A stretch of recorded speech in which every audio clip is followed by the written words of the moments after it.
Milwaukee police Thursday night around 8, responding to a gun battle at 8th and Cherry. 4 shot, 3 dead. One of the victims, 19-year-old Tanijah Turner. My daughter Tanijah was one of the people that was hit by gunfire. She didn't make it.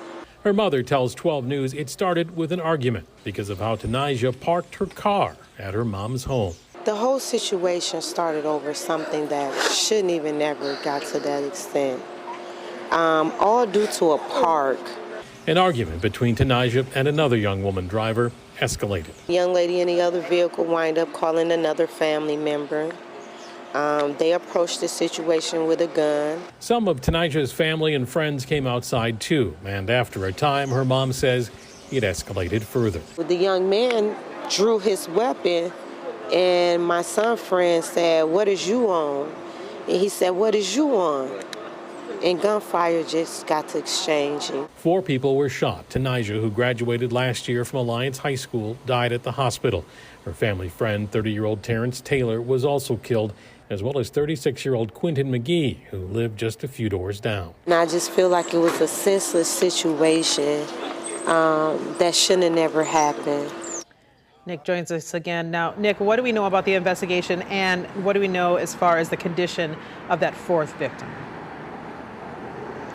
Right, he's just 19 years old. He also lives a few doors down. He is in critical condition tonight. Police say they recovered 3 guns at the scene, but so far haven't arrested anyone.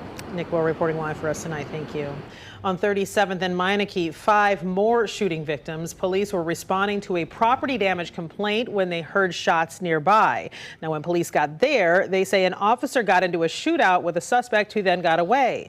Officers found 4 shooting victims inside a house there. A 5th injured man showed up at a hospital. Neighbors say they ran for cover as bullets started flying. I heard arguing at first, and then when I came on the porch, they were all down there. Then they ran up in that lady's house and started shooting up in there. And she ran out of there and said that her daughter had got shot. And then some boy ran this way and dropped a gun, and he got shot too.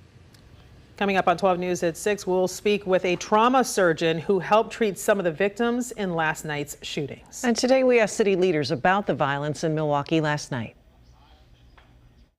We need everybody to step up, really have some conversations with many of our young people about the retaliation, about the violence that we're seeing, and really teach folks how to love themselves and love those that look like them in this community. Look, the violence in this city is out of control.